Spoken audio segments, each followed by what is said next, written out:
ஆண்டவரும் இரட்சகருமாய் இயேசு கிறிஸ்துவின் இனிய நாமத்தினாலே உங்களை நான் வாழ்த்துகிறேன். ஆண்டவராய் தேவன் உங்களை ஆசீர்வதிப்பாராக. இந்த நாளின் செய்தியின் தலைப்பு மனிதனுடைய திட்டமும் தேவனுடைய திட்டமும். அல்லேலூயா. கர்த்தர் நல்லவராயிருக்கிறார். சோதரம். எசாயா 55 அதிகாரம் 8 வசனத்தை வாசிக்கலாம். எசாயா 55:8. என் நினைவுகள் உங்கள் நினைவுகள் அல்ல. ஆண்டவர் சொல்லுகிறார், இது என் நினைவுகள் உங்களுடைய நினைவுகள் அல்ல, உங்கள் வழி என் வழிகளும் அல்ல என்று கர்த்தர் சொல்லுகிறார். அல்லேலூயா. சொல்லலாமா? எனவே அன்பு தெய்வ பிள்ளைகளே, நீங்கள் கவனமாக இருக்க வேண்டும். நம்முடைய நினைவுகள் ஆண்டவருடைய நினைவுகள் அல்ல, நம்முடைய வழிகள் ஆண்டவருடைய வழிகளும் அல்ல. ஆனால் ஆண்டவர் என்ன சொல்கிறார்? உங்கள் நினைவிலிருந்து என் நினைவும் உங்கள் வழிகளிலிருந்து என் வழிகளும் எப்படி இருக்கிறதா? உயர்ந்திருக்கிறது என்று சொல்கிறார். அது அடுத்த வசனத்தில் தான் சொல்லும். பூமியை பார்க்கலும் வானங்கள் எப்படி உயர்ந்திருக்கிறதோ அப்படியே உங்கள் வழிகளை பார்க்கலும் என் வழிகள் உங்கள் நினைவுகளை பார்க்கலும் என் நினைவுகள் உயர்ந்திருக்கிறது. ஆமா, அது தாழ்ந்ததல்ல. ஆண்டவருடைய நினைவு நன்றாய் கவனிக்கணும். ஒருவேளை நாம் விரும்புறதெல்லாம் நடக்காமல் போகலாம், அது ஆண்டவருடைய நினைவு அதல்ல. ஆனால் ஆண்டவருடைய நினைவு ஒருபோதும் கீழானதல்ல என்பதை நீங்கள் நினைத்து கொள்ள வேண்டும். கர்த்தருக்கு ஸ்தோத்திரம். ஒரு சம்பவத்தை இந்த நாளிலே நான் உங்களுக்கு நினைப்பூட்டுகிறேன். ஒருவேளை உங்களுக்கு தெரிந்திருக்கலாம், ஆனாலும் கூட நான் நினைப்பூட்டுகிறேன். ஒரு ஆச்சரியமான சுவாரஸ்யமான ஒரு காரியம். 2 சாமுவேலின் புஸ்தகம் 7 அதிகாரத்தை 2 சாமுவேல் 7 அதிகாரம் 1 நாம் பார்க்க போகிறோம் சில வசனங்களை. கர்த்தர் ராஜாவை சுற்றிலும் இருந்த அவனுடைய எல்லா சத்துருக்களுக்கும் அவனை நீங்களாக்கி இளைப்பாற பண்ணின போது அவன் தன் வீட்டிலே வாசமாயிருக்கையில் ராஜா தீர்க்கதரிசியாகிய நாத்தானை நோக்கி பாரும் கேதுரு மரங்களால் செய்யப்பட்ட வீட்டிலே நான் வாசம் பண்ணும்போது தேவனுடைய பெட்டி திரைகளின் நடுவே வாசமாயிருக்கிறது என்றான். திரைகளின் நடுவே வாசமாயிருக்கிறதே என்றான். அதாவது இங்கே தாவீது ராஜா, அவனுக்கு ஆண்டவர் எல்லா விதத்திலும் ஒரு நிம்மதியான காலத்தை கொடுத்தார். சமாதானத்தின் காலங்கள், யுத்தம் இல்லை, அவனுடைய சத்துரு அழிந்து விட்டார். எனவே அவன் இப்போ நிம்மதியாக இருக்கிறான், எந்த பிரச்சனையும் இல்லை. இப்போ நம்ம எல்லாம் நிம்மதியாக இருந்தோம்னா என்ன பண்ணுவோம்? யாராவது நீங்கள் நிம்மதியாக நல்லா இருக்கிறீங்க, கொஞ்சம் டைம் கிடச்சிது, பைபிள் படிக்கிறீங்களா யாராவது? அப்போ தான் என்ன பண்ணுவோம்? டிவி ஆன் பண்ணி கொஞ்சம் அப்படியே பார்க்கலாம் அப்படின்னு இருக்கும். இப்போது ஃபுல்லாக கையில் செல்ஃபோனு, ஏதாவது ஒன்று பார்த்துட்டு இருக்கலாம். ஆனால் ராஜா என்ன பண்ணியிருக்கிறார் பாருங்க, அந்த தீர்க்கதரிசியாகிய நாத்தானை பார்த்து சொல்கிறாரு, நாத்தான் தீர்க்கதரிசி ஐயா, எனக்கு இப்போ ரொம்ப டைம் ஃப்ரீயாக இருக்குது, எல்லாம் யுத்தம் போய் சொன்னேன் இல்லை, இந்த உடன்படிக்கை பெட்டிங்கிற கர்த்தருடைய பெட்டி இருக்குது பாரு, இப்போது நான் என்ன பண்ணுறேன், கேதுரு மரங்களாலே அழகாக, கேதுரு மரங்கள் நல்ல விலை உயர்ந்த நல்ல ஸ்ட்ராங்கான மரங்களால் ஆன நல்ல மச்சுப்பாவனை வீட்டில் வாசம் பண்ணுறேன். ஆனால் அந்த பெட்டி இருக்குது பாருங்கள், கர்த்தருடைய பெட்டி, உடன்படிக்கை பெட்டி, அது கூடாரங்களில் இருக்கிறது, திரைகளுக்கு நடுவில் அங்கே தான் இருக்குது. அதற்கு ஒரு சேஃப்டி பண்ணணும், அதை நான் நன்றாக வைக்கணும் அப்படின்னு ஒரு ஆசை அவனுக்கு. பார்த்தீங்களா, இந்த ஆசை அவனை தூங்க விடலையாம். அதாவது தூங்க விடலைன்னா கர்த்தர் அவனை தூங்க விடாமல் இல்லை, இவன் மைண்டில் எப்போ பாரு இந்த பெட்டியை, உடன்படிக்கை பெட்டியை எங்கே கொண்டு வைக்கணும்? ஒரு பயங்கரமான ஆலயம் ஒன்று கட்டணும், பிரபாண்டமான ஆலயம் ஒன்று கட்டணும், அதுக்குள்ளால கொண்டு நான் வச்ச அளவு பார்க்கணும் அப்படின்னு இவனுக்கு தூக்கமே வராமல் அதே நினைப்பு இவனுக்கு. அந்த பெட்டிக்கு பேரில் ஒரு நினைப்பு, இவன் ஒரு ஆலயம் கட்டணும்னு ஒரு நினைப்பு, அதே எண்ணமாகவே அவன் படுத்தாயன்னும் எழும்பனாக ஒரு வேலையும் செய்ய முடியல. கடைசியிலே அவன் என்ன பண்ணிட்டான்னா, ஒரு நம்ம எல்லாம் சொல்லுவோம்ல, அது நினச்சி மெண்டலான மாதிரி ஆகிட்டார். நினைச்சு என்ன பண்ணிட்டாரு, ஒரு மெண்டல் மாதிரி அவர் என்ன பண்றாரு, என் கண்ணுக்கு நான் நித்திரையை வர விட மாட்டேன், கண்ணை அப்படியே உருட்டி பார்க்குறாரு, தூக்கம் அதுக்கு வந்தாலும் விட மாட்டேன், நான் என் படுக்கையாக கட்டில் ஏற மாட்டேன்னு சொல்றாரு.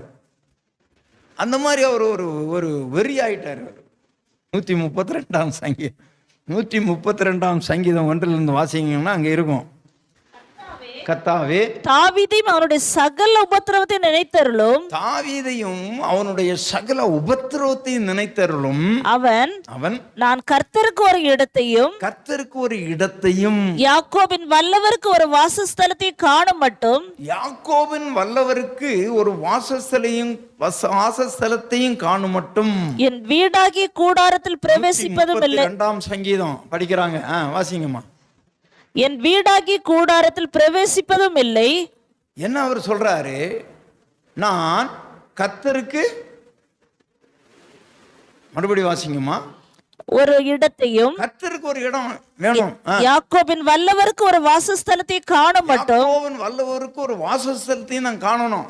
என் வீடாகி கூடாரத்தில் பிரவேசிப்பதும் இல்லை. நான் என்ன பண்ணவே மாட்டேன், என் வீடாகிய கூடாரத்தின் மேல பிரவேசிக்கவும் மாட்டேன், என் படுக்கையாகிய கட்டிலின் மேல் ஏறுவதும் இல்லை, கட்டில் மேல நான் ஏறுவதும் இல்லை, என் கண்களுக்கு நித்திரையும் என் இமைகளுக்கு உறக்கத்தை வரவிடுவதும் இல்லை என்று கர்த்தருக்கு ஆணையிட்டு யாக்கோபின் வல்லவருக்கு பொருத்தனை பண்ணினான். ஒரு பொருத்தனையே பண்ணிட்டான்.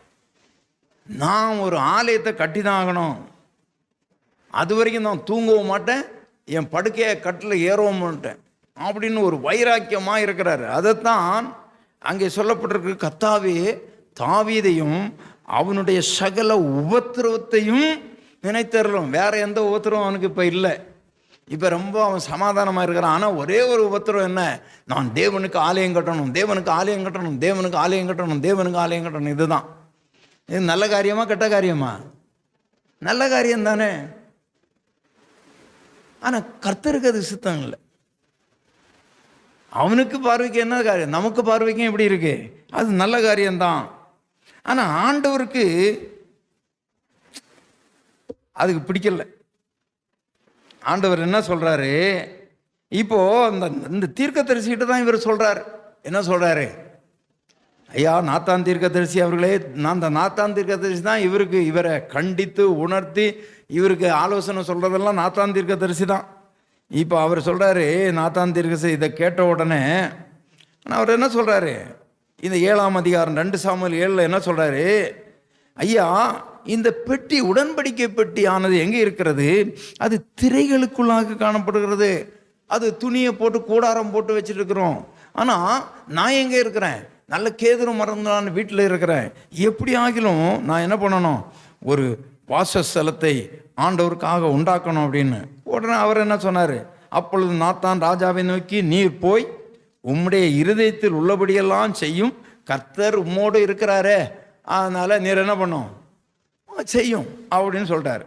அன்று ராத்திரியிலே கர்த்தருடைய வார்த்தை நாத்தானுக்கு உண்டாகி, என்னையா அவன்தான் சொன்னான், ராஜா நீ ஒன்று அதுக்கு ஒத்து ஊதிட்டு வந்துட்ட.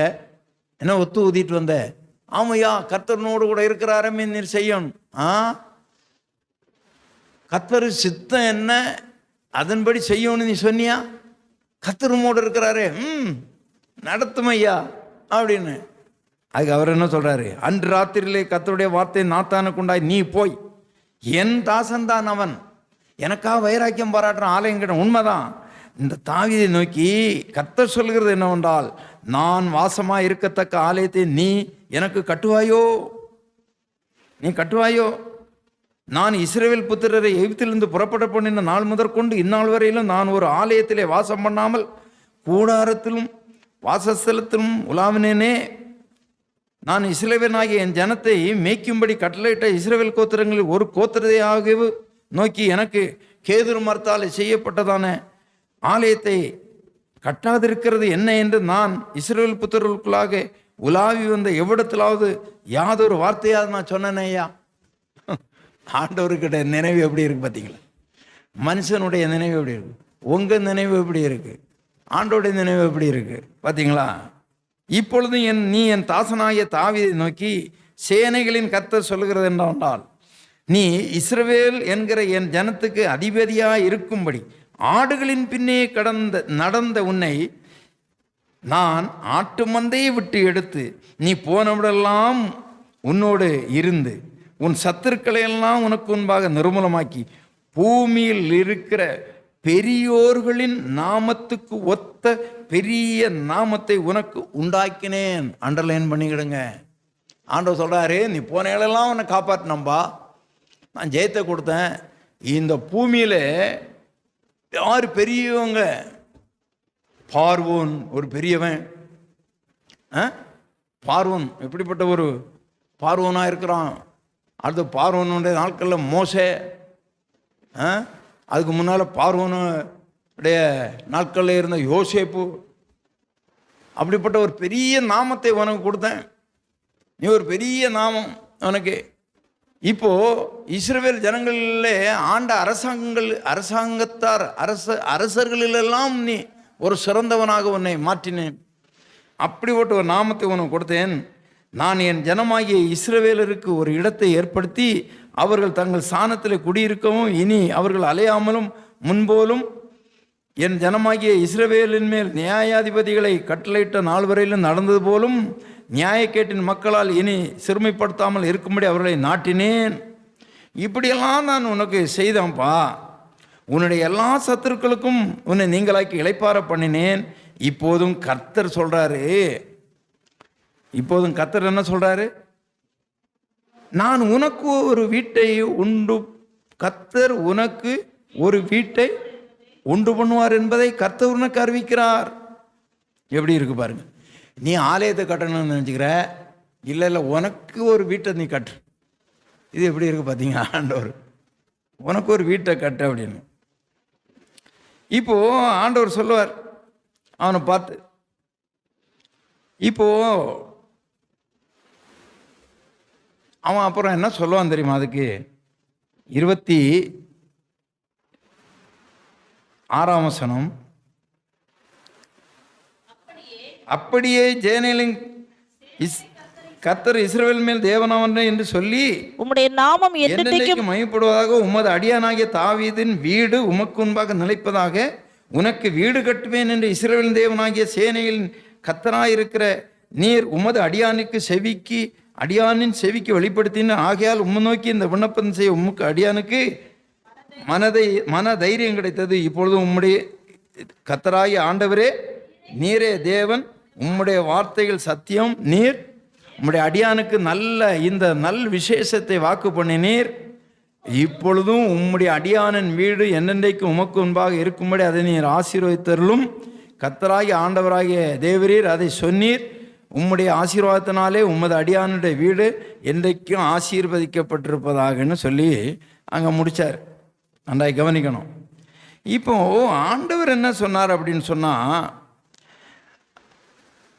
நாத்தான்கிட்ட சொல்லி அனுப்பினாரியா, நீ என்ன பண்ணு, தாவீதிடத்தில் இப்படி சொல்லு, எப்படி நீர் அநேக யுத்தம் எல்லாம் பண்ணிட்டு ரத்தம் சிந்தி அநேகருடைய உயிரை எல்லாம் வாங்கிட்டு, இதெல்லாம் அவனுடைய கடமை, பாவம் செய்யவில்லை, கடமை. அதனால் எனக்கு கட்டுற ஆலயம் கொஞ்சம் பரிசுத்தமானதல்லவா, அதனால் இந்த நிறைய ரத்தம் சிந்தனை உன்னை கைனால் ஆலயம் கட்ட வேண்டாம், உன்னுடைய கற்பப்பிறப்பாகிய சாலோமன் இந்த ஆலயத்தை கட்டுவான் அப்படின்னு சொன்னார். நன்றாக கவனிக்கணும். சரி அப்படின்னு சொல்லிட்டு இவன் தாவீது என்ன பண்ணுவான், அநேக பொன்னு வெள்ளி மரங்கள் விலை உயர்ந்த கற்கள் இதெல்லாம் சேகரித்து வைப்பான். அதன் பிறகு பிரியமான தேவனுடைய பிள்ளைகளே, இந்த சாலோமன் தான் இந்த ஆலயத்தை கட்டுவான். சாலோமன் தான் இந்த ஆலயத்தை கட்டுவான். அது ஒரு பிரமாண்டமான ஆலயம். அது அந்த ஆலயம் என்ன ஆலயம்? ஒரு பிரமாண்ட ஆலயம், உலக அதிசயங்களில் ஒன்றான ஒரு ஆலயம். அந்த ஆலயத்தை அவன் கட்டி அதை என்ன பண்ணான், அதை பிரதிஷ்டை பண்ணினான். 2 நாளாகவும் 3ஆம் அதிகாரத்தில் அது தொடங்கி 7ஆம் அதிகாரம் முடியும் மட்டும் அவனுடைய அந்த ஆலயத்தை குறித்த காரியங்கள் சொல்லப்பட்டிருக்கு. அவன் ஆயிரக்கணக்கான ஆடுகளை வெட்டி பலியிட்டு அந்த ஆலயத்தை பிரதிஷ்டை பண்ணுவான். ஆசாரியர்கள் நிற்கக்கூடாத அளவில் தேவனுடைய மகிமை அந்த ஆலயத்தை மூடி அந்த பிரதிஷ்டை விழா நடந்தது. இதை யோசிக்கும் போது உண்மையிலே என்னுடைய கண்களிலே கண்ணீர் நிறைந்தது. ஏன் கண்ணீர் நிறைந்தது தெரியுமா? இவ்வளவு ஆசைப்பட்டாரே அந்த மனுஷன், யார் சொல்லுங்க? தாவீது. அந்த ஆலயம் கட்டப்பட்டு பிரதிஷ்டை பண்ணும்போது அவன் இல்லைங்க, செத்துட்டார். எப்படி இருக்கும் பாருங்க. நான் அதை கொஞ்சம் தியானித்தேன். என்னதான் இருந்தாலும் அந்த மனுஷன் ஒரு ஆசைப்பட்டாரு. எவ்வளோ நாள் தெரியாது, நான் சாப்பிடவும் மாட்டேன், கட்டில் ஏற மாட்டேன், தூங்க மாட்டேன் அப்படின்னு தன்னுடைய சரீரத்தை ஒடுக்கி அவன் உபத்திரவப்பட்டானான். அந்த 132 சங்கீதம் தாவீதுடைய உபத்திரம் என்று அவ்வளவு வேதனைப்பட்டு எப்படியாவது ஒரு ஆலயம் கட்டணுமே அப்படின்னு சொல்லிட்டு பாரப்பட்டானே. அவன் அதுக்காக சேகரித்தானே பணம். ஆனால் அவனுடைய கர்ப்பப்பரப்பு கட்டுவான் என்று சொன்னதை பார்க்க கூட ஆண்டவர் என்ன பண்ணலை, அவனை பூமியில் வைக்கல. அதான் இருக்கணும் பிரியமான தேவனுடைய பிள்ளைகளை. சில நேரங்களில் நம்ம ஆசைப்படுறதெல்லாம் நடக்கிற நேரத்தில் நம்ம இருக்க மாட்டோம். நான் அதை உட்கார்ந்து தாவீதினுடைய சம்பவத்தை யோசித்தேன். என்னதான் இருந்தாலும் அந்த மனுஷன் அந்த ஒரு ஆராதனையில் அவர் பங்கெடுத்திருந்தாருன்னா எவ்வளோ நல்லா இருக்குமே, ஆண்டவர் எடுத்துட்டாரே அப்படின்னு சொல்லி சோத்திரம். சரி, பிரியமான தேவனுடைய பிள்ளைகளே, 7.5 ஆண்டு காலம் ஆனது அவனுடைய ஆலய வேலை முடிய. ரொம்ப உன்னதமான ஒரு ஆலயத்தை கட்டினான். அதோடு கூட சேர்ந்து ஒரு அரண்மனையும் கட்டினான். அந்த அரண்மனை கட்டி முடிக்க 13 வருஷம் ஆயிடுச்சு. ஆலயம் கட்டி முடிக்க 7.5 வருஷம் ஆயிடுச்சு. அந்த அரண்மனை கட்டி முடிக்க 13, கிட்டத்தட்ட 20 ஆண்டு காலம் அந்த அரண்மனையையும் இதையும் கட்டி முடிக்கிறதற்கு ஆனதாம். பிரியமான தேவனுடைய பிள்ளைகளே, பார்த்தீர்களானால் 2 நாளாகவும் 8:1 வாசிங்க. 2 நாளாகவும் 8:1 மட்டும் வாசித்துட்டு நாம் வந்துடலாங்க. சாலோமோன் கர்த்தருடைய ஆலயத்தையும் தன் அரண்மனையை கட்ட 20 வருஷ காலம் சென்ற பின்பு 20 வருஷ காலம் போயிடுச்சு. நல்லா கவனிக்கணும். இந்த சாலோமன் கட்டின ஆலயம் கிறிஸ்துவுக்கு முன் 967 கிறிஸ்து பிறப்பதற்கு 967 ஆண்டுகளுக்கு முன்பதாக அவன் கட்டினான். அது கிட்டத்தட்ட 400 ஆண்டு காலம் அந்த ஆலயம் நிலை நின்றது. ரொம்ப ஒண்டர்ஃபுல். இன்னும் சொல்லப்போனால் உலக அதிசயங்களில் ஒன்று அது. எப்படி இன்றைக்கு நம்முடைய இந்திய நாட்டில் தாஜ்மஹால் எப்படி இருக்கிறதோ அதை விட பிரபாண்டமான ஒரு ஆலயம். பல தேசங்களிலிருந்து அங்கே வந்து பாவ அறிக்கை பண்ணுவார்கள், பலி செலுத்துவார்கள், தேவனை வழிபடுவார்கள். 24 ஹவர்ஸும் அங்கே ஆராதனையும் நடக்கும், சாப்பாடும் போட்டுட்ருப்பாங்க. திக்கற்ற பிள்ளைகள், விதவைகள், பரதேசிகள் என்று சொல்லி ஏழை எளிய ஜனங்கள், லேவியர்கள், ஆசாரிகள் சாப்பிட்டு 24 ஹவர்ஸ். அப்போ தான் சொன்னார், என் ஆலயத்தில் ஆகாரம் உண்டாகிருப்பதற்கு நீங்கள் என்ன தசபாகத்தை எல்லாம் கொண்டு வாங்கன்னு சொன்னது. எப்போவுமே அந்த ஆலயத்தில் ஆகாரம் இருந்து கொண்டிருந்தது. ஆனால் அது என்ன ஆனது?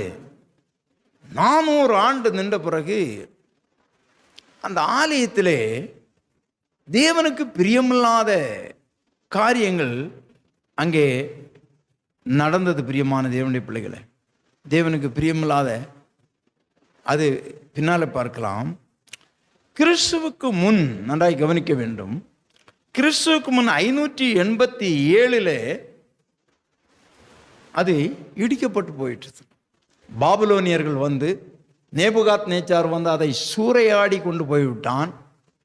அதில் பொன், வெள்ளி, தட்டு முட்டுகள் எல்லாம் எடுத்துட்டு நம்ம தானியேலு, சாத்ரா, மேசா, ஆபேத்நேகோ, அந்த மிருதகாய், நெகேமியா இப்படிப்பட்டவங்களெல்லாம் சிறைப்பிடித்து கொண்டு போட்டாங்க.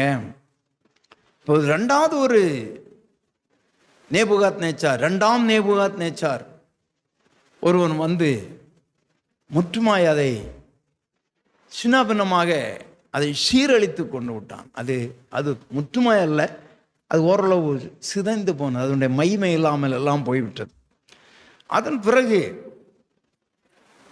கிறிஸ்துவுக்கு முன் 516 நன்றாய் கவனிக்கணும், கிறிஸ்துவுக்கு முன் 587 கிறிஸ்துவுக்கு முன் உள்ளதெல்லாம் கொஞ்சம், அதாவது முன்னால் போயிட்டு இருக்கோம். கிறிஸ்துவுக்கு பிறகு வர்றது தான் கிபி 70, 80, 90. இது முன்னால் போக போக வருஷம் அதிகமானது, கவனிக்கணும். இந்த கிமு 16 அப்படியானால் இங்கே கிமு 16 516 516க்கும் 587க்கும் இடையில எவ்வளோ இருக்கு? கிட்டத்தட்ட ஒரு 70 ஆண்டு காலம் அது சிதைக்கப்பட்டு மகிமை இல்லாமல் கிடந்தது. செருபாபேலை கொண்டு ஆண்டவர் அதை என்ன பண்ணுவார்? திரும்ப கட்டுவார். அந்த ஆலயத்தை செருபாபேலை கொண்டு கட்டுவார். அதன் பிறகு பார்த்தீங்கன்னா திரும்பவும் அது சரியில்லாமல் போய் இருந்தது. அப்பொழுது கிபி, இப்பொழுது கிறிஸ்துவுக்கு பின் இயேசு பிறந்து விட்டார். ஏரோது ராஜா அதை புதுப்பித்து கட்டினான் என்று வேத ஆராய்ச்சியாளர்கள் சொல்லுகிறார்கள். அதன் பிறகு கிபி 70 அதை ரோமர்கள் இடித்து தரைமட்டமாக்கி விட்டார்.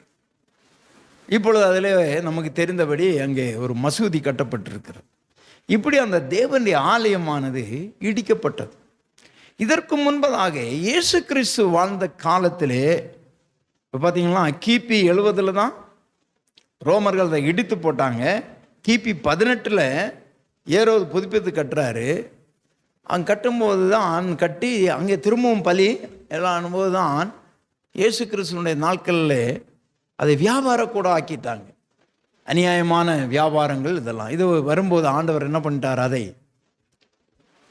வியாபார கூட ஆக்கிட்டீங்களா, காசுக்காரருடைய பலகையை கவுத்தி போட்டு புறா விற்கிறவர்களை துரத்தி ஆடு மாடு விற்கிறவங்களெல்லாம் அடித்து அவங்கள துரத்துறாரு. என்னால் அது என்ன என்றால், இந்த காசுக்காரர்கள் வெளிநாடுகளிலிருந்து வரும்பொழுது, இப்போவும் நீங்கள் இந்தியாவிலேருந்து வெளிநாடுகளுக்கு போனால் வெளிநாட்டு பணத்தை கொஞ்சம் நீங்கள் கொண்டு போனோம், காசு மாற்றினேன், மணி எக்ஸ்சேஞ்ச். அந்த எக்ஸ்சேஞ்ச் பண்ணுறவன் ஒன்றுக்கு அநியாயமாக பண்ணிகிட்டு இருப்பான். புரியுதா உங்களுக்கு? இப்போ அமெரிக்கா டாலரெல்லாம் 90 ரூபா தாண்டிச்சுன்னு சொல்கிறாங்க. நீங்கள் 90 ரூபா 95 ரூபா கிட்டத்தட்ட 100 ரூபா கொடுத்தா தான் நீங்கள் நம்ம நாட்டு பணம் 100 ரூபா கொடுத்தா அவன் நாட்டு பணம் $1 கொடுப்பான். அது மாதிரி ஒவ்வொரு நாட்டுக்கும் ஒவ்வொரு விதமான விலை மதிப்பு இருக்கிறது. நீங்கள் சிங்கப்பூருக்கு போனால் கிட்டத்தட்ட 50 ரூபா 55 ரூபா. மலேசியா போனீங்கன்னா 15 ரூபாலேருந்து 20 ரூபா. இலங்கை நாட்டுக்கு போனீங்கன்னா நம்ம 1 ரூபா கொடுத்தா அவன் 3 ரூபா தருவான். 3 ரூபா தான், அது கம்மி. புரிகிறதா உங்களுக்கு? இப்படியாக அவர்கள் காசு இப்போது 1 ரூபா நம்ம நாட்டு பணம், உதாரணத்துக்கு சொல்கிறேன், எருசலேமில் இருந்த பணம் அவன் ஒரு $100 கொடுக்கணும்னா அவன் ஒருவேளை ஒரு வெளிநாட்டுக்காரன் $20 வாங்கிட்டு இல்லை $100 வாங்கிட்டு 20 ரூபா கொடுக்கணுன்னாலும், ஆனால் அதுக்கு டபுள் மடங்காக வாங்கி ஏமாற்றிட்டு இருந்தாங்க. புரியுதா நான் சொல்கிறது? அதனால தான் என்ன பண்ணார்? ஆண்டவர் கோபம் வந்து எல்லாத்தையும் இது பண்ணார். இப்போ பார்த்தீங்கன்னா நான் சொல்கிறேன், சாலோமன் பிரபாண்டமான கட்டினாலையும் தேவனுடைய மகிமை அங்கே இறங்கினது. ஆனாலும் கூட தேவனுக்கு பிரியமில்லாமல் போனது. கடைசியில் அது இடிக்கப்பட்டு தரைமட்டமாகி போனது. அப்போ தாவீது அதை விரும்பினார். ஆண்டவர் என்ன பண்ணவில்லை? அதை கட்டுவதற்கு அனுமதி கொடுக்கவில்லை. சரி, இப்படி ஆகி போயிடுச்சு. இப்போது ஆண்டவர் என்ன சொல்லுகிறார்? இப்பொழுது அப்போஸ்தலர் 17ஆம் அதிகாரம் 24ஆம் வசனத்தில் என்ன சொல்லுகிறார் ஆண்டவர்? நான் அப்போஸ்தலர் 17:24 வேகமாக வாசிங்க. உலகத்தையும் உலகத்தையும் அதில் உள்ள யாவற்றையும் உண்டாக்கின தேவனானவர், அதில் உள்ள எல்லாவற்றையும் உண்டாக்கின தேவனானவர் வானத்திற்கும் பூமிக்கும் ஆண்டவராய் இருக்கிறபடியால் கைகளினால் கட்டப்பட்ட கோவில்களில் அவர் வாசம் பண்ணுகிறதில்லை. அவர் வானத்தையும் பூமியும் படுத்த சர்வ வல்லமையுள்ளவர். அதனால ஒரு மனுஷன் கையினால கட்டப்பட்ட ஆலயத்தில் அவர் என்ன பண்ணவில்லையாம்? வாசமா இருக்கவில்லையாம். அப்ப எப்படிங்க அது எப்படி? பின்ன அவர் ஒரு காரியத்தை பண்ணார். இந்த ஆலயத்தை கட்டினா ஒருத்தன் ரொம்ப பிரம்மாண்டமா பொன்னு வெள்ளி கேதுரு மரங்கள் பயங்கரமாக வெண்கலம் தூண்கள் எல்லாம் வைத்து கட்டினான். அதை இடிக்கப்பட்டு விட்டது. அதன் பிறகு அதை சொர்பாபேல் பழுது பார்த்து கட்டினான், அதுவும் இடிக்கப்பட்டது. அதுக்கு பிறகு ஏரோது அதை பழுது பார்த்து கட்டினான், அதுவும் இடிக்கப்பட்டது. இப்போ ஆலயத்தில் ஆண்டவர் பிரியமா இருக்கல, கட்டடங்கள் ஆண்டவர் என்ன ஆகல, பிரியமா இருக்கல. இப்போ அது அவர் சொல்லுகிறார். 1 கொரிந்தியர் 3ஆம் அதிகாரம் 16-17 வசனம் வாசிங்க. 1 கொரிந்தியர் 3:16-17. நீங்கள் தேவனுடைய ஆலயமாய் இருக்கிறீர்கள் என்று, தேவனுடைய ஆலயமாய் இருக்கிறீர்கள் என்றும், தேவனுடைய ஆவி உங்களில் வாசமாய் இருக்கிறார் என்று, உங்களிலே வாசமாய் இருக்கிறார் என்று நீங்கள் அறியாதிருக்கிறீர்களா? ஒருவன் தேவனுடைய ஆலயத்தை கெடுத்தால் அவனை தேவன்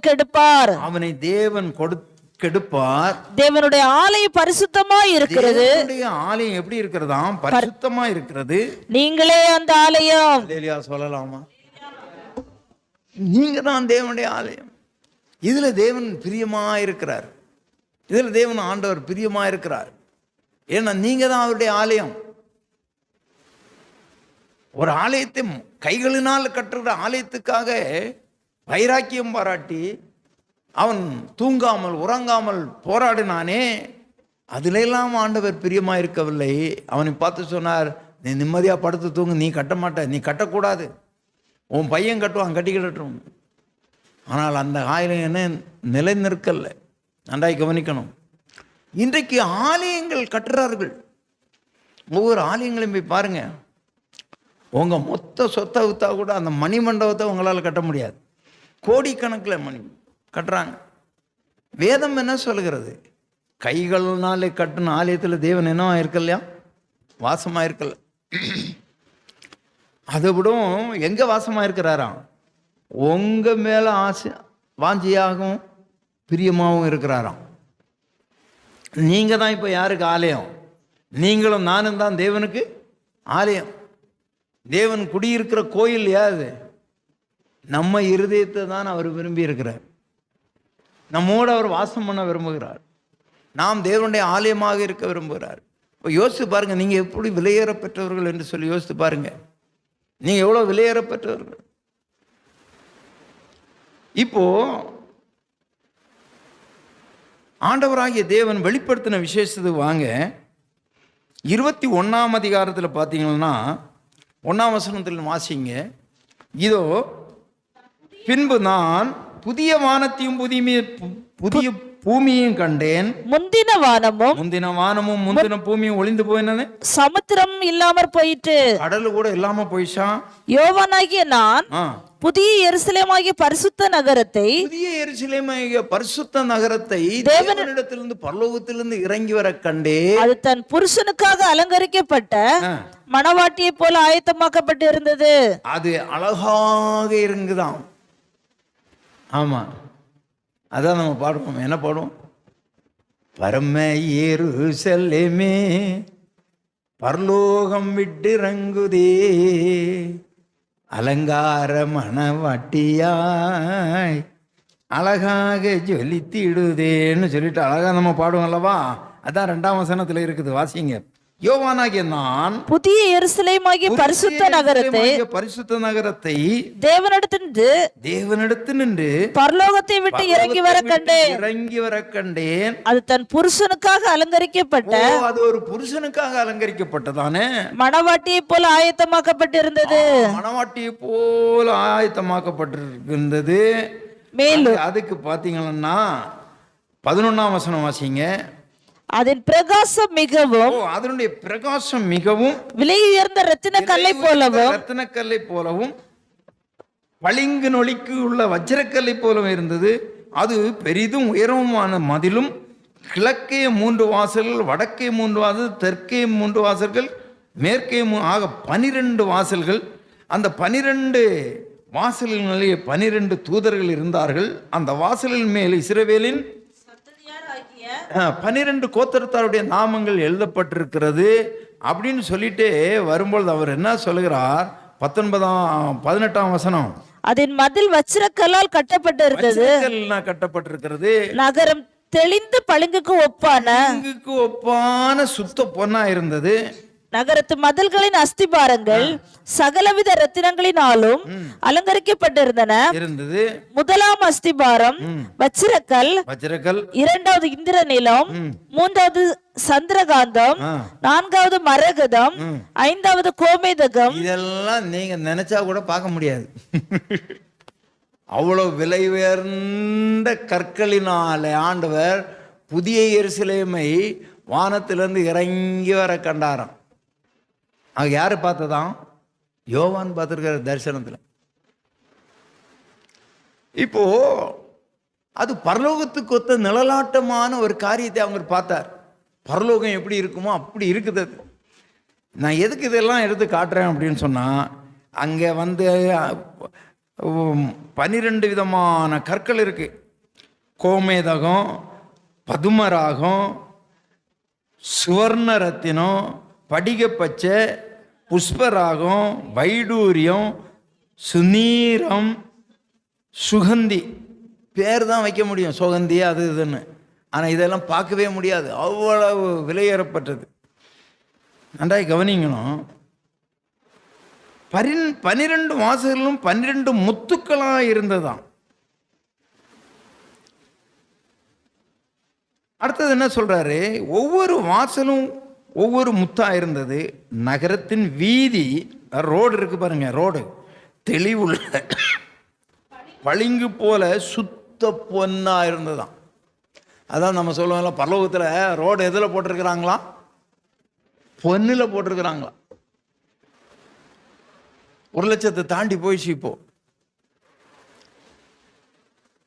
ஒரு கிராமே 12,000 13,000 போகுது. ரோடு போடணும்னா அப்போ எவ்வளவு, எத்தனை டன்னு பொண்ணுனால ரோடு போட்டிருக்கு. அதில் நம்ம மிதிச்சுட்டு போவோம். இப்போ அதை ஐயோ ஐயோ ஐயோ ஐயோ குண்டு மணி சேர்த்து வச்சுக்கிட்டு அதை அப்படி பாருங்க, அதை போட்டு மிதிக்கிற காலம் வரப்போகுதான். இல்லையா? சொல்லலாமா? ஏன் இதெல்லாம் நான் எடுத்து சொல்கிறேன்னா, அங்கே ஒரு ரொம்ப அது என்ன துக்கத்துக்குரிய காரியமா வருத்தத்துக்குரிய காரியமா தெரில. 22ஆம் வசனம் வாசிங்க. எப்படி இருக்குது? இவ்வளவு இருக்குது ஐயா. அங்க 12 விதமான கற்கள் இருக்குது. அப்பா என்னென்னமோ இருக்குது. அங்க என்னத்த இல்லை? தேவ ஆலயம் இல்லைங்க. பரலோகத்தில் என்ன இல்லை? தேவ ஆலயம் இல்லை. இந்த பூமியில் தான் இந்த தேவாலயங்கள் எல்லாம் கட்டிடம். அங்கே அந்த கட்டிடம் இல்லையா. அதனால தான் ஆண்டவர் அதை இடிப்பதற்கு அனுமதி கொடுத்தார். ஆண்டவர் அனுமதி கொடுக்கலன்னு இடிக்க முடியுமா? ஏன்னு நான் உட்கார்ந்து யோசித்து பார்க்கும்போது, இன்னைக்கு சாலோமனுடைய தேவாலயம் இருந்திருந்தன்னா அது உலக அதிசயங்களில் ஒன்றா இருந்திருக்கும். அதை போய் என்ன பண்ணிடுவாங்க, உலக நாட்டில் உள்ள அத்தனை பேரும் அதை விக்கிரக ஆராதனை இடமாக மாற்றிருப்பாங்க. அதை தொட்டு தொட்டு கும்பிடுவாங்க, விழுந்து விழுந்து கும்பிடுவாங்க. எதை? ஆலயத்தை உண்டாக்கின ஆலயத்துக்கு அதிபதியாக இருக்கிற ஆண்டவரை விட்டு விட்டு என்ன பண்ணிடுவாங்க. ஆனால் இப்பொழுது யார் ஆலயம்? நானும் நீங்களும் தேவன் தங்கும் ஆலயம். நானும் நீங்களும் தேவன் தங்கும் ஆலயம். இந்த ஆலயத்தை நாம் கவனமாக காத்துக்கொள்ள வேண்டும். நாம் ரொம்ப கவனமாக காத்துக்கொள்ள வேண்டும் இந்த ஆலயத்தை. நிறைய பேர் இந்த ஆலயத்தை என்ன பண்ணுறாங்க, அவங்க இஷ்டத்துக்கு ஏதோ பண்ணிட்டு இருக்கிறாங்க. நல்ல கவனமாக இருக்குங்க பிரியமான தேவனுடைய பிள்ளைகளே. தேவனுடைய ஆலயம் எப்படி இருக்க வேண்டுமா? அது பரிசுத்தமாக இருக்கிறது. தேவனுடைய ஆலயம் எப்படி இருக்கிறது? அது பரிசுத்தமாக இருக்கிறது. நாம் தேவனுடைய ஆலயமாக இருக்கிறோம். எனவே பிரியமான தேவனுடைய பிள்ளைகளை, இந்த ஆலயத்தில் கள்ளர் குகை ஆக்கக்கூடாது. இந்த ஆலயம் இடிக்கப்படாமல் கவனமாக இருக்கணும். இந்த ஆலயத்தை நம்ம தீட்டுப்பட்டிருந்தோன்னா அவர் என்ன பண்ணிடுவார்? இடித்து போட்டுருவார். எனவே இந்த ஒரு நாள் அநியாயமாக இருக்க போகிற, அக்கிரமந்தனமாக இருந்த போகிற அந்த ஆலயத்தை கட்டுவதற்கு ஆண்டவர் தாவீதுக்கு அனுமதி கொடுக்கவும் இல்லை. அந்த ஆலயம் கட்டின போது தாவீது உயிரோடவும் இருந்ததில்லை. இதற்காக வருத்தப்படலாமா? ஏனென்றால் அந்த ஆலயம் எங்கே இல்லையா? எங்கே இல்லை? பரலோகத்தில் இல்லை. ஆனால் ஆண்டவர் என்ன சொன்னார் தெரியுமா? வெளிப்படுத்தின விசேஷம் 13ஆம் அதிகாரம் 14ஆம் வசனத்தை வாசிங்க. வெளிப்படுத்தல் 13:14 இல்லை 14:13 வாசிங்க. 14:13. பின்பு பரலோகத்திலிருந்து ஒரு சத்தம் உண்டாக கேட்டேன். பரலோகத்திலிருந்து ஒரு சத்தம் உண்டாக கேட்டேன். அது கர்த்தருக்குள் மரிக்கிறவர்கள் இது முதல் பாக்கியவான்கள் என்று எழுது. அவர்கள் தங்கள் பிரயாசங்களை விட்டு ஒளிந்து இளைப்பாறுவார்கள். அவருடைய கிரியைகள் அவரோடு கூட போகும். இந்த சரீரத்தை விட்டு நாம் பிரிகிற காலம் வரும். மனுஷன் இந்த உலகத்தில் கொண்டு வந்ததில் எதுவும் கொண்டு போறதில்லை என்று வேதம் சொல்கிறது. இந்த உலகத்தில் ஒன்றும் கொண்டு வந்ததும் இல்லை, இதிலிருந்து ஒன்றும் கொண்டு போவதும் இல்லைன்னு தீமோத்தேயுக்கு பவுல் எழுதுவார். ஆனால் ஒன்னே ஒன்று மனுஷன் கொண்டு போவானாம். என்ன கொண்டு போவானாம்? அவர்களுடைய கிரியைகள் அவரோடு கூட போகுமாம். எங்கே வரைக்கும் போகும்? பரலோகம் வரைக்கும் போகும். தேவாலயம் போகாது, அங்கே இல்லை. ஆனால் நீங்களும் நானும் தான் தேவாலயம். நாம் அங்கே போகும். அங்கே போகும்போது நாம் செய்த கிரியைகள் அங்கே வருமா? நற்கிரியைகள். அல்லேலூயா சொல்லலாமா? துர்க்கிரியை செய்கிறவங்க அங்கே போக முடியாது. எனவே அன்பு தெய்வ பிள்ளைகளே, நீங்கள் கவனமாக இருக்க வேண்டும். அதான் நம்ம உன் நினைவு என் நினைவு அல்ல. உங்களுடைய ஒருவேளை மனித திட்டம், தேவ திட்டம் என்ன? மனித இந்த உலகத்தில் பிரம்மாண்டமான காரியங்களை கட்டணும், பேர் புகழ், அதை பண்ணணும், இதை இல்லை. தேவ திட்டம் என்ன? நீங்களும் நானும் தான் தேவனுடைய ஆலயமாக இருக்கிறோம். அதை எப்படியாக காத்துக்கொள்ள வேண்டும், எப்படி இருக்க வேண்டும்? நம்முடைய கிரியைகள் எல்லாம் பரலோகம் போகுமாம். அங்கே உலக பிரகாரமான தேவாலயம் அங்கே இல்லை. அல்லேலூயா சொல்லலாமா? அங்கே என்ன இல்லை? தேவாலயம் அங்கே இல்லை. நன்றாய் கவனிங்க, தேவாலயம் அங்கே இல்லை. 23ஆம் வசனம் வாசிங்க. அந்த வெளிப்படுத்தல் 21:23. நகரத்திற்கு வெளிச்சம் கொடுக்க சூரியனும் சந்திரனும் அதற்கு வேண்டுவதில்லை, தேவனுடைய மகிமையே அதை பிரகாசிப்பித்தது. ஆட்டுக்குட்டியானவரே அங்கே விளக்கா இருக்கிறாராம். ரட்சிக்கப்படுகிற ஜனங்கள் அந்த வெளிச்சத்திலே நடப்பார்கள். பூமியின் ராஜாக்கள் தங்கள் மகிமையும் கனத்தையும் அதற்குள்ளே கொண்டு வருவார்கள். அங்கே ராக்காலம் இல்லாதபடியினாலே பகல், அதன் வாசல்கள் பகல்லே அடைபடுவதே இல்லை. எருசலேம் பட்டணம் அது ஓய்வு நாளானா அதே மாதிரி சாயங்காலானா அடைச்சிருவாங்க. ஆனால் இங்கே பரலோகம் என்ன இல்லை, அங்கே அடைபடாதான் வாசல்கள். நன்றாய் கவனிக்கணும்.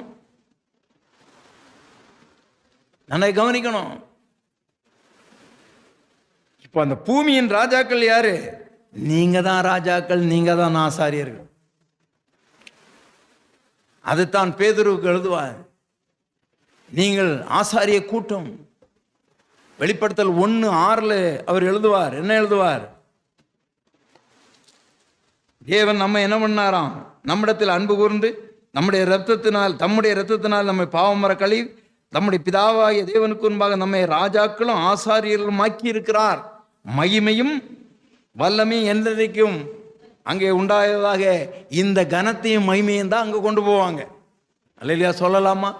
நீங்களும் நானும் தான் ராஜாக்களும் ஆசாரியர்களும் தேவனுடைய மகிமையோடு கூட பரலோகத்தில் தான் போவோம். தேவாலயம் அங்கே இல்லை, ஜாக்கிரதையாக இருக்கணும். ஆலயத்தை கொடுத்து இன்னைக்கு வைராக்கியம் பாட்டிட்டோம். எங்கள் ஆலயம், எங்கள் சர்ச்சு அவ்வளோ பிரம்மாண்டம், இத்தனை லட்சம் பேர் கூடுற ஆலயம் கட்டிட்டோம், அதை இதெல்லாம் அங்கே போகாது. அங்கே தேவாலயம் இல்லை. நீங்களும் நானும் தான் தேவாலயமாக அங்கே என்றென்றைக்கும் தேவனோடு கூட வீற்றிருப்போம். எனவே அன்பு தெய்வ பிள்ளைகளே, இந்த பூமியில உங்களுக்கு மைமையான காரியங்களை நீங்கள் வாஞ்சிக்கலாம், அது எல்லாம் நீங்கள் பெறுவீர்கள் என்று ஆசைப்படாதுங்க. அதைத்தான் நான் சொல்ல வந்தேன். நீங்கள்லாம் ஆசைப்படலாம், இப்படி இருக்கணும், அப்படி இருக்கணும், அப்படி இருக்கணும், இப்படி இருக்கணும், அப்படி இருக்கணும், இப்படி இருக்கணும் ஆசைப்படலாம். ஆனால் அதெல்லாம் எங்கே போகாது, பரலோகத்துக்கு உங்களை கொண்டு போகாது. அங்கே நீங்கள் தான் அங்கே அழகாக ஜொலிச்சு கொண்டிருப்பீங்க.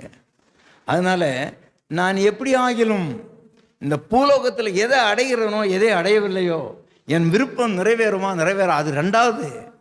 ஆனால் நான் தேவனோடு கூட அந்த இருள் இல்லாத இடத்துல, சூரியனும் சந்திரனும் இல்லாமலே வெளிச்சம் பிரகாசித்து கொண்டிருக்கிற அந்த இடத்துல, தேவாலயம் இல்லாத இடத்துல நான் தேவாலயமாக அங்கே காணப்படுவேன் என்ற நம்பிக்கையோடு நாம் தேவனுக்கு பயந்து வாழ்வோம். ஆண்டவர் சொன்னார், முதலாவது தேவனுடைய ராஜ்யத்தினுடைய நீதியின் தேடுங்கள், அப்பொழுது இவைகள் எல்லாம் உங்களுக்கு கூட கொடுக்கப்படும். ஜெபம் பண்ணலாமா? ஆண்டவர் நல்லவராக இருக்கிறார். கர்த்தர் சொல்றதை நான் சொல்லிடுறேன். பிரியமான தேவனுடைய பிள்ளைகளே, ஆண்டவர் சொல்றதை நான் சொல்லிடுறேன். சில நேரங்களில் எனக்கு பிரியமில்லாத, இது ஒரு ஒரு ஒரு நல்லா இருக்குமான்னு தெரியாத செய்தியெல்லாம் ஆண்டவர் கொடுப்பார். என்னுடைய விருப்பம் அல்ல, அவர் சொல்லுகிறதை நான் சொல்லுகிறேன். உங்கள் விருப்பம் அவருடைய விருப்பம் அல்ல. உங்கள் விருப்பமெல்லாம் இந்த பூமியில நிறைவேற வேண்டும் என்று நீங்கள் ஆசைப்படாதுங்க. ஆனால் ஆண்டோடைய விருப்பம் நிறைவேறும். தாவீதுக்கு அந்த ஆசை நிறைவேறலை. அவன் நினைச்சான், இதை கட்டலாம் அதை கட்டான். இல்லை இல்லை, உனக்கு நான் வீட்டை கட்டுறேன், நீ எனக்கு என்ன வீட்டை கட்டுறது? ஆண்டவர் சொன்னார், உனக்கு நான் வீட்டை கட்டுறேன்ப்பா அப்படின்னு. ஆமாம், ஆனால் பையனை கொண்டு கட்டின ஆலயம் கூட என்ன ஆகலை, நிலநிக்கல்ல, இடிச்சு போட்டாங்க. ஆனால் உங்களையும் நான் என்னை ஆண்டவர் கட்டியிருக்கிறார். இதை எந்த சக்தியாலும் இடிக்க முடியாது, எந்த பீரங்கியாலும் இடிக்க முடியாது, எந்த புல்டவுஸ்னாலும் நம்ம இடிக்க முடியாது. ஏனென்றால் நாம் தேவனுடைய ஆலயமாய் நமக்குள்ள தேவன் வாசம் பண்ணி கொண்டிருக்கிறார். ஆண்டவர் நோக்கி பாருங்க, ஆண்டவரே எவ்வளவு கோடி இன்றைக்கு இருக்கிற இந்த மதிப்பீட்டின் பிரகாரம், இன்றைக்கு இருக்கிற மதிப்பீட்டு பிரகாரம் சாலோமன் கட்டினதான தேவாலயம் எத்தனாயிரம் லட்சம் கோடி மதிப்புள்ளது. ஆனால் மண்ணான இந்த நம்முடைய சரீரத்தை மகிமையுள்ள ஆலயமாக மாற்றி தேவன் நமக்குள்ளே வாசம் பண்ணி மகிமையாய் வெற்றி சிறந்து கொண்டிருக்கிறாவே, நான் எவ்வளோ பாக்கியவான்கள். இந்த ஆலயத்தை தான் மேலே கொண்டு போவாரே தவிர கைகளால் கட்டின எந்த ஆலயமும் பரலோகம் போகாதே. எவ்வளவு நாம் பாக்கியவான்கள். கர்த்தரை ஸ்தோத்திரிக்கலாமா? ஆண்டவரே உமக்கு ஸ்தோத்திரம். எவ்வளவு நல்ல தெய்வம் அப்பா. ஹல்லேலூயா. ஓ பிரைஸ் தி லார்ட் ஜீசஸ். ஹல்லேலூயா. ஆண்டவரே உமக்கு ஸ்தோத்திரம், ஆண்டவரே உமக்கு ஸ்தோத்திரம். அந்த ஆலயத்துக்கு, இந்த உலகத்தில் இருக்கிற ஆலயங்களுக்கு ஒரு பெரிய தொகையை கொடுத்துட்டா உங்கள் பேரெல்லாம் கல்வெட்டு வைப்பாங்க அங்கே. ஆமாம், கிரைனைட்டு பதிச்சு அதில் உங்கள் பேர் எழுதுவாங்க. ஆமாம், வானத்தை பூமியும் படைத்த சர்வ வல்லமையுள்ள தெய்வம் இந்த சரீரத்தை ஆலயமாக மாற்றியிருக்கிறாரே. இப்போ அவருடைய நாமத்தை நீங்கள் கல்வெட்டா உங்கள் சரீரத்தில் வச்சிருக்கிறீங்களா? உங்கள் உள்ளத்தில் வச்சிருக்கிறீங்களா? எவ்வளவு பாக்கியவான்கள் நீங்கள். ஹல்லேலூயா. உங்கள் கிரியைகள் உங்களோடு கூட பரலோகம் போகுமா? ஆமென். ஆண்டவரே உமக்கு ஸ்தோத்திரம். எவ்வளவு வச்சிரக்கல், சுகந்தி, ஓ நல்ல விலை உயர்ந்த 12 விதமான கற்கள், இரத்தின கற்கள் அங்கே பரம எருசலேம், புதிய எருசலேமை ஆண்டவர் கட்டி இருக்கிறாரே, அதில் என்ன இல்லையாம்? ஆலயம் இல்லையாம். நானும் நீங்கள் தான் தேவனுடைய ஆலயம். பரலோக பிதாவே, இந்த ஆலயத்தை நாங்கள் கரைபடாமல் கடைசி வரையும் காத்துக்கொள்ள கிருபை தாரும். இந்த உலகத்திலே நாங்கள் நினைக்கிற காரியங்கள் எல்லாம் சாதிக்காமல் போனாலும் கூட, தாவீது அவனுக்கு கொடுப்பனை இல்லாமல் போய்விட்டது, அதை பார்க்கிற அனுபவம் கூட இல்லாமல் போய்விட்டது. பரவாயில்லையா ஆண்டவரே, நாங்கள் உம்மையை தினமும் தரிசித்து சர்வ வல்லவரை தினமும் நாங்கள் எங்களுக்குள்ளாக வைத்து உம்மோடு பேசி பழகி உம்மோடு கூட நாங்கள் பரலோகம் வந்து சேர எங்களை தகுதிப்படுத்துவீராக. ஆண்டவர், அதுவரையிலும் எங்களுடைய வாழ்க்கையை நாங்கள் பத்திரமாய் காத்துக்கொள்ள உதவி செய்வீராக. உலகம் மாமிசம் பிசாசு எங்களை வஞ்சிக்காதபடி காத்துக்கொள்ளும். பிள்ளைகளையும் நீர் ஆசீர்வதியும். ஒரு அருமையான ஆண்டவர் ஆலயங்களாக அவள் பரலோகத்திலே வந்து திகழ கிருபை தாரும். ஆசீர்வதியும் காத்துக்கொள். இயேசுவின் ஜெபிக்கிறேன் பிதாவே. ஆமென், ஆமென். கர்த்தர் உங்களை ஆசீர்வதிப்பாராக.